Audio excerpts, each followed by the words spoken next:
दोस्तों, स्वागत है आपका द संकेत लाइव में और मैं हूं तमन्ना। आज हम बात कर रहे हैं देश की राजनीति के उस घटनाक्रम की जिसने संवैधानिक पद, सत्ता के समीकरण और सियासी अटकलों को एक साथ चर्चा के केंद्र में ला दिया है।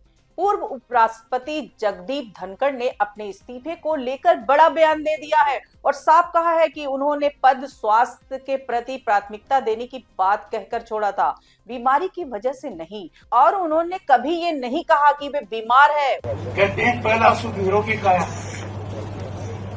मैंने स्वास्थ्य के प्रति कभी लापरवाही नहीं बरती।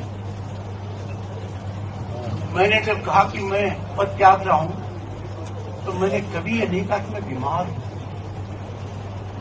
मैंने कहा मैं स्वास्थ्य को अहमियत दे रहा हूं और देनी चाहिए। अपने शास्त्रों में लिखा हुआ अलग अलग कालखंड है। कैसिंग जी है, कैसिंग जी है नहीं, कालखंड अलग अलग। और मैंने कितनी बार आपके लेख पढ़े, कई बार तो सीधे यहाँ चोट करते। उनका ये बयान इसलिए अहम माना जा रहा है क्योंकि जुलाई 2025 में जब उन्होंने अचानक उपराष्ट्रपति पद से इस्तीफा दिया था तो राजनीतिक गलियारों में तरह तरह की चर्चाएं शुरू हो गई थी। विपक्षी दलों ने भी सवाल उठाए थे कि क्या वाकई यह केवल स्वास्थ्य का मामला था या इसके पीछे कुछ और वजह थी। अब उनके ताजा बयान ने उस बहस को फिर से जिंदा कर दिया है। जगदीप धनखड़ ने कहा कि उन्होंने अपने स्वास्थ्य को महत्व देने की बात कही थी और हमारे शास्त्रों में भी स्वास्थ्य को प्राथमिकता देने की शिक्षा दी गई है। मैंने जब कहा कि मैं पद त्याग रहा हूं तो मैंने कभी ये नहीं कहा कि मैं बीमार हूं। मैंने कहा मैं स्वास्थ्य को अहमियत दे रहा हूं। उन्होंने ये भी जोड़ा कि उन्होंने कभी खुद को बीमार नहीं बताया। इससे ये संकेत मिलता है कि वे अपने इस्तीफे के कारणों को लेकर फैली व्याख्याओं से संतुष्ट नहीं है।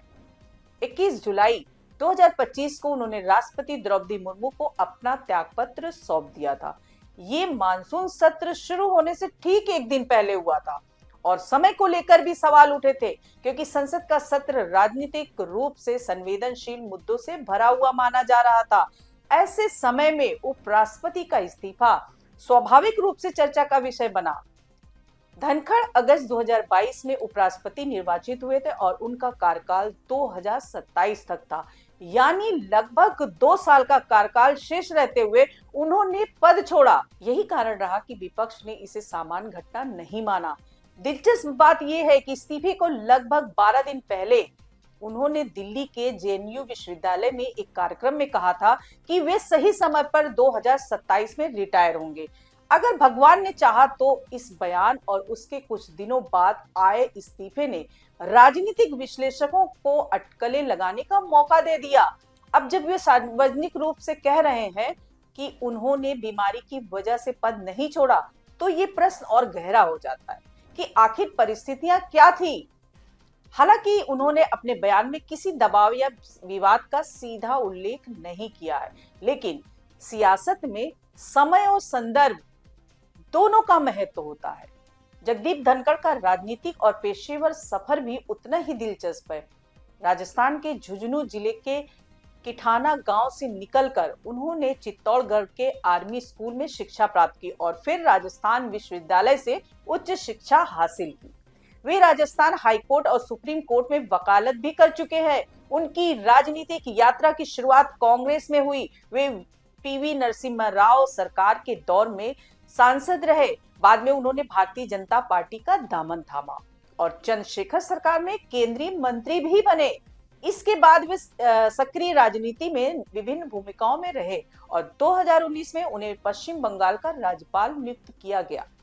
राज्यपाल के रूप में उनका कार्यकाल भी काफी चर्चित रहा क्योंकि राज्य सरकार और राजभवन के बीच कई बार टकराव की स्थिति बनी रही। 2022 में वे राष्ट्रीय जनतांत्रिक गठबंधन के उम्मीदवार के रूप में उपराष्ट्रपति बनाए गए और राज्यसभा के सभापति के रूप में उन्होंने कई संवेदनशील संसदीय बहसों की अध्यक्षता भी की। उनके कार्यकाल के दौरान भी विपक्ष और सभापति के बीच कई बार तीखी बहसें देखने को भी मिली। ऐसे में उनका अचानक इस्तीफा केवल व्यक्तिगत निर्णय नहीं बल्कि राजनीतिक परिप्रेक्ष्य में भी देखा गया था। अब उनका ये कहना कि उन्होंने बीमारी का हवाला नहीं दिया था बल्कि स्वास्थ्य को प्राथमिकता दी थी, एक सूक्ष्म लेकिन महत्वपूर्ण अंतर प्रस्तुत करता है। क्या यह संकेत है कि वे अपनी छवि को लेकर स्पष्टता चाहते हैं, या वे उन अटकलों को खारिज करना चाहते हैं जिनमें कहा गया कि उन्हें हटाया गया या उनसे इस्तीफा लिया गया? हालांकि उन्होंने अपने बयान में कुछ ऐसा सीधे तौर पर नहीं कहा, लेकिन राजनीतिक विमर्श में यह सवाल बार बार उठता रहा कि क्या इस्तीफा स्वैच्छिक था या परिस्थितिजन्य। संवैधानिक पदों से जुड़े निर्णय अक्सर पर्दे के पीछे की जटिलताओं से भी प्रभावित होते हैं, लेकिन सार्वजनिक रूप से वही दर्ज होता है जो आधिकारिक कारण बताया जाता है। धनखड़ का बयान इस पूरे घटनाक्रम को एक नया आयाम देता है और ये दर्शाता है कि वे अपने निर्णय को व्यक्तिगत और सिद्धांतगत आधार पर प्रस्तुत करना चाहते हैं। लोकतंत्र में संवैधानिक पदों की गरिमा और पारदर्शिता दोनों महत्वपूर्ण है, इसलिए ऐसे बयानों पर स्वाभाविक रूप से व्यापक चर्चा होती है। यही वजह है कि उनका यह वक्तव्य फिर से राजनीतिक बहस का केंद्र बन गया है। चैनल को सब्सक्राइब कीजिए। आज के लिए इतना ही। नमस्कार दोस्तों।